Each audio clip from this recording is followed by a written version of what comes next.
everybody can get back on track.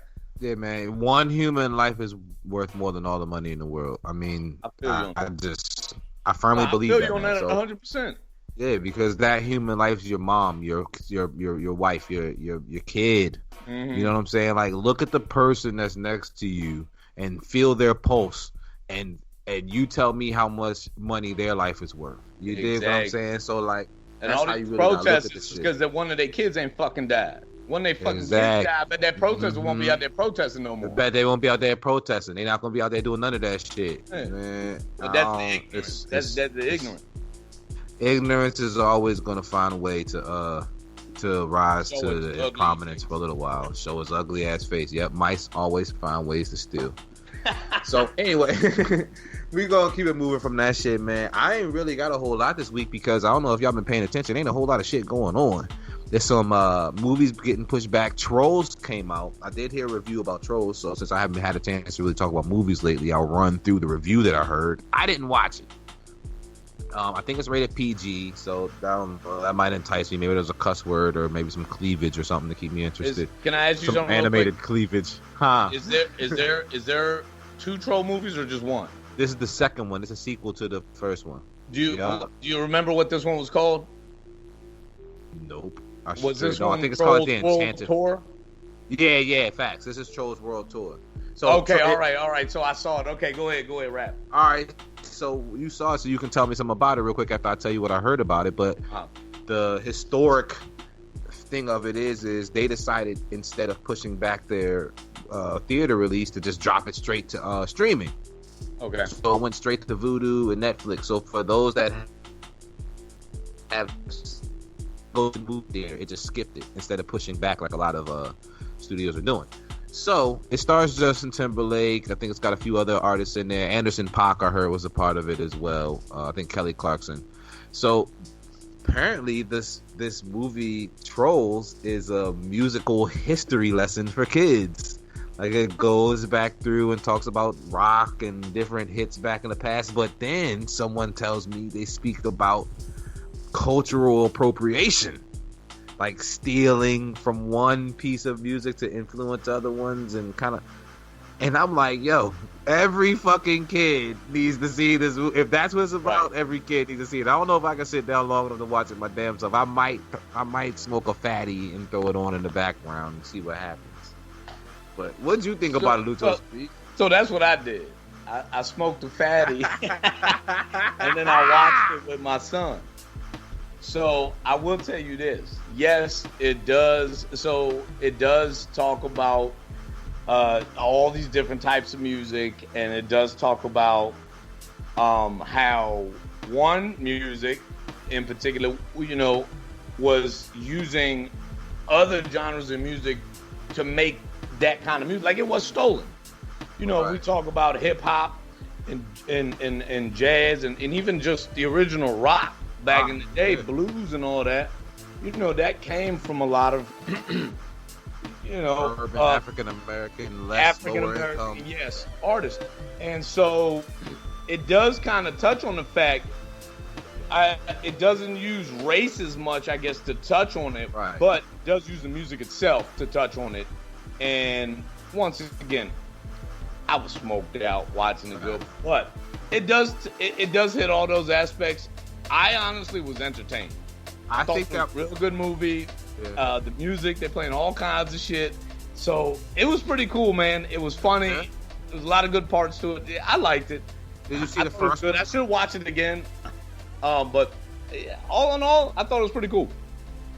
Is it something I need to see the first one to enjoy the second one? I don't know, because I haven't seen the first one.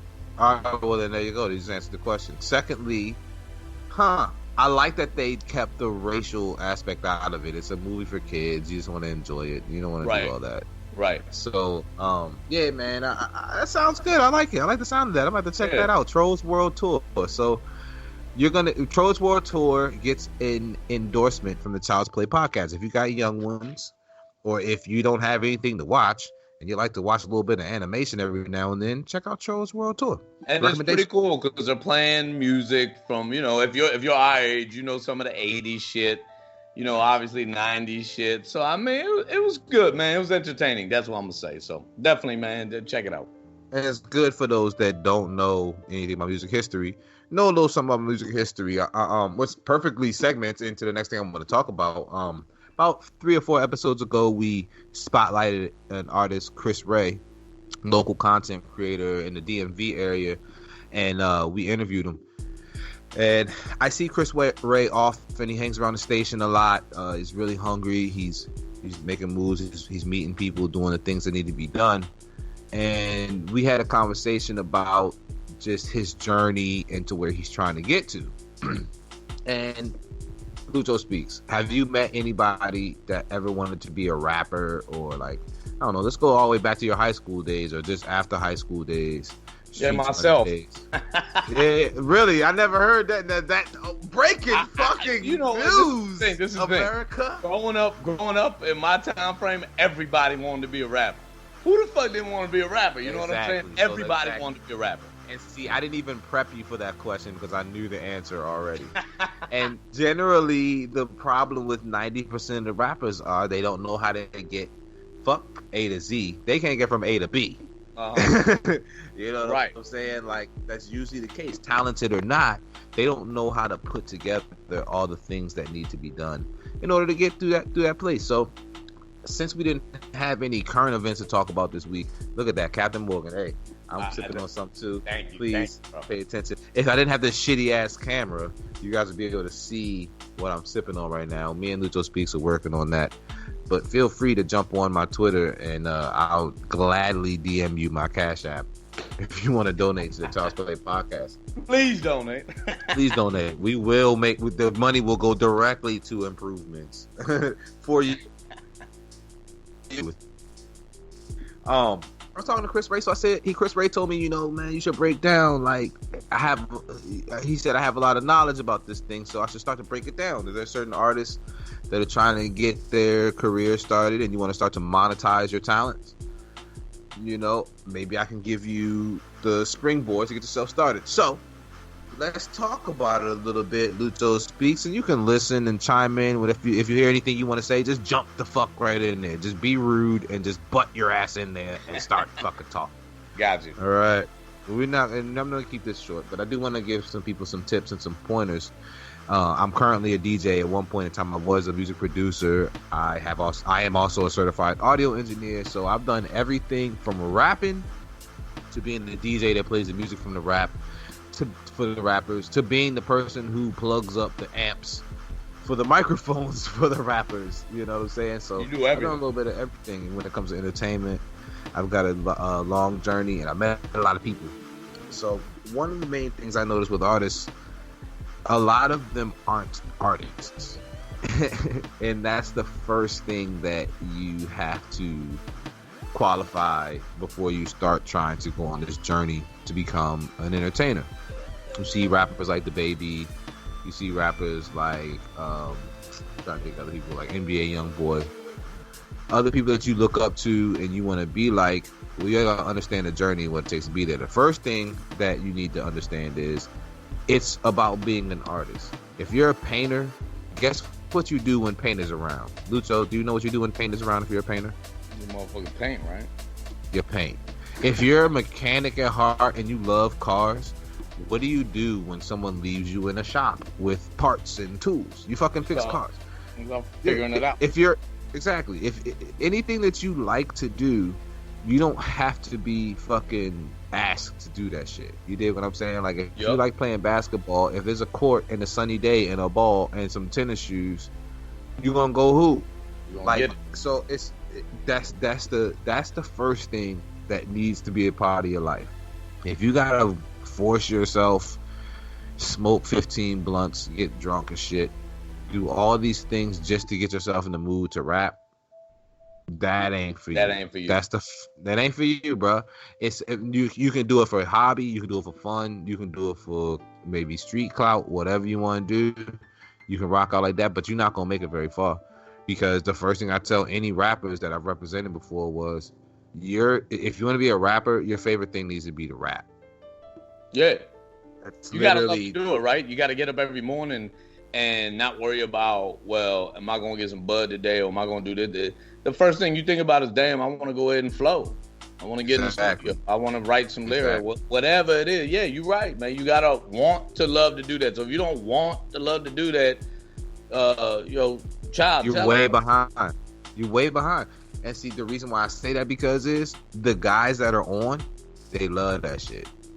The guys that you see, they got verses for days. Even Blueface. I'm not a huge fan of Blueface's lyrics, but for some reason, Blueface happens to make these catchy ass songs that for whatever reason I guiltily like.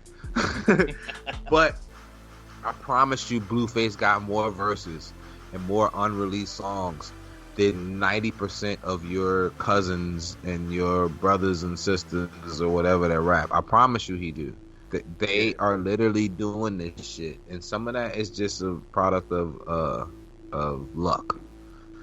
Secondly, I think I stayed on that longer than I needed to. Secondly, you need somewhere to record, not your house. If it's your house, that's cool, but you need someone there with you that knows recording. Don't disrespect the game, motherfuckers. There's people who go to school. Me, pay money, they work and they perfected their craft to learn how to engineer. There's quick shortcuts to engineering, but your shortcuts to engineering are not going to get you the results that you want. You can't make shortcuts. You need to have someone recording you who they wake up in the morning and all they think about is engineering. Yeah, let me say this real quick.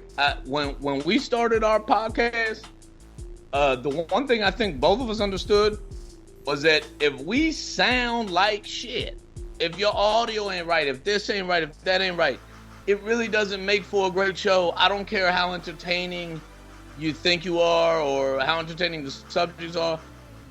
Like you said, man, sound quality, having somebody put all this together for you, because if you're focusing on one thing, you don't know about all that. The sound engineering, the shit that DJ Child does, is something. It's an artistry in itself. Exactly. And when you sound better, people listen more.